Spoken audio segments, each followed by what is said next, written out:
మన రక్తంలో మంచి కొలెస్ట్రాల్ స్థాయిలను పెంచడానికి, కొలెస్ట్రాల్ స్థాయిలను నిర్వహించడానికి, మన గుండె ఆరోగ్యాన్ని మెరుగుపరచడంతో పాటుగా గుండెపోటు, స్ట్రోక్స్ ప్రమాదం నుంచి మనల్ని కాపాడేందుకు మరియు మన రక్తపోటును అదుపులో ఉంచుకునేందుకు ఉపయోగపడే అవిసె గింజలతో ఎంతో టేస్టీ అండ్ హెల్దీ లడ్డూ రెసిపీని ఈ వీడియోలో చూద్దాం.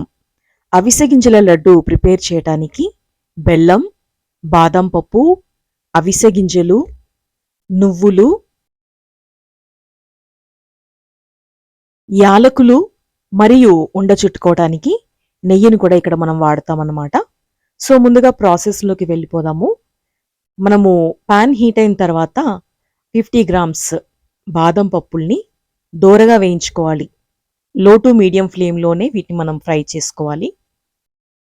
ఇప్పుడు 100 గ్రాముల అవిసె గింజల్ని అదే ప్యాన్లో చక్కగా లో టు మీడియం ఫ్లేమ్లో స్టవ్ని అడ్జస్ట్ చేసుకొని పచ్చివాసన పోయేంత వరకు దోరగా వేయించుకోవాలి. మనం నువ్వుల్ని వేయించినప్పుడు ఏ విధంగా అయితే చిటపట్లాడుతూ సువాసన వస్తుందో అదేవిధంగా అవిసె గింజల్ని వేయించినప్పుడు కూడా పచ్చివాసన పోగానే ఇవి చిటపట్లాడుతూ మంచి సువాసన వస్తుందన్నమాట. అవిసె గింజలు వేగాయి, వీటిని కూడా ఒక ప్లేట్లో పక్కన పెట్టేద్దాం. ఇప్పుడు ఒక 50 గ్రాముల నువ్వుల్ని కూడా మనం ప్యాన్లో వేసి చక్కగా ఫ్రై చేసుకోవాలి. లో టు మీడియం ఫ్లేమ్లోనే ఇంగ్రీడియంట్స్ అన్నిటిని మనం ఫ్రై చేసుకోవాలి. ఎందుకంటే హై ఫ్లేమ్లో పెట్టి ఫ్రై చేస్తే మాడిపోయే అవకాశం ఉంటుంది, లోపల చక్కగా వేగదు, పచ్చి వాసన వస్తుంది. అందువల్ల లో టు మీడియం ఫ్లేమ్లోనే స్టవ్ని పెట్టుకొని స్లోగా నిదానంగా ఈ గింజల్ని మనము ఫ్రై చేసుకోవాలి. నువ్వులు వేగి చక్కని సువాసన వచ్చేంత వరకు మనం నువ్వుల్ని ఫ్రై చేసుకొని వీటిని కూడా ఒక ప్లేట్లోకి తీసేసుకుందాం. నువ్వుల్లో ఇసుక కానీ రాళ్ళు కానీ ఏవైనా ఉంటే ముందుగా చెక్ చేసుకోవాలి. పాతకాలంలో అయితే మన పెద్దవాళ్ళు నువ్వుల్ని కడిగి గాలించి వేయడం తెలుసు కదా, ఆ విధంగానే నేను వీటిని గాలించి ఇసుక ఏమి లేకుండా శుభ్రం చేసి చక్కగా ఫ్రై చేసి బౌల్లో వేసేసాను.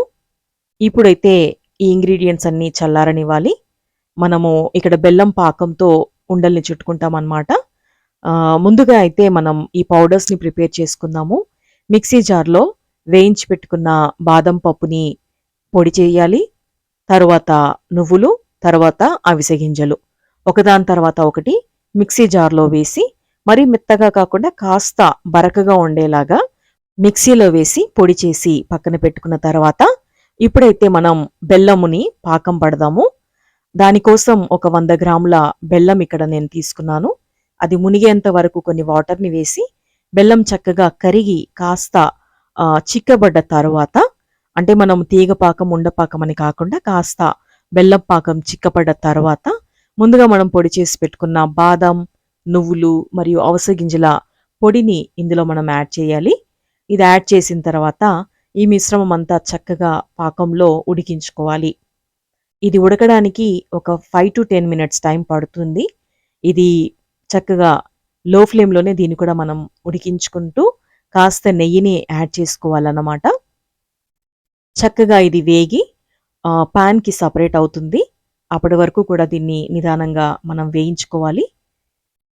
మిశ్రమం అంతా దగ్గర పడ్డ తర్వాత మరికొంచెం నెయ్యిని ఇక్కడ మనం యాడ్ చేసుకుందాము. సో స్వచ్ఛమైన నెయ్యి వాడడం వల్ల లడ్డూలు చక్కని సువాసన వస్తాయి. అంతేకాకుండా మనం వాడుకున్న ఇంగ్రీడియంట్స్ అన్నీ కూడా మన ఆరోగ్యానికి మేలు చేసేవే. సో ఇక్కడ చూపిస్తున్నట్టుగా మరి కాస్త నెయ్యిని వేసుకొని ఈ మిశ్రమం అంతా ఒకసారి బాగా కలుపుకుందాము. చూస్తున్నారు కదా, ప్యాన్ నుండి సపరేట్ అయిపోతుంది ఈ మిశ్రమము. సో ఉండ చుట్టుకోవడానికి ఇది రెడీ అయిందన్నమాట. చక్కగా ఈ మిశ్రమాన్ని చల్లారనిచ్చిన తర్వాత మనము లడ్డూలు చుట్టుకుందాము. ఒక అరగంట పాటు దీన్ని అలా పక్కన పెట్టేద్దాం. సో ఈ మిశ్రమం అంతా చక్కగా చల్లారింది.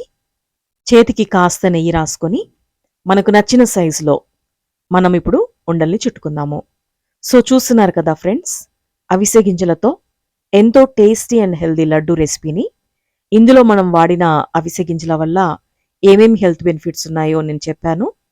ఆరోగ్యంతో పాటు నోటికి ఎంతో రుచిగా ఉండే ఈ టేస్టీ అండ్ హెల్దీ అవిసె గింజల లడ్డూ రెసిపీ. మీకు నచ్చితే తప్పక మీరు ట్రై చేయండి. మరియు ఈ వీడియోని లైక్ చేసి, షేర్ చేసి మన ఛానల్ని తప్పక సబ్స్క్రైబ్ చేసుకోగలరు.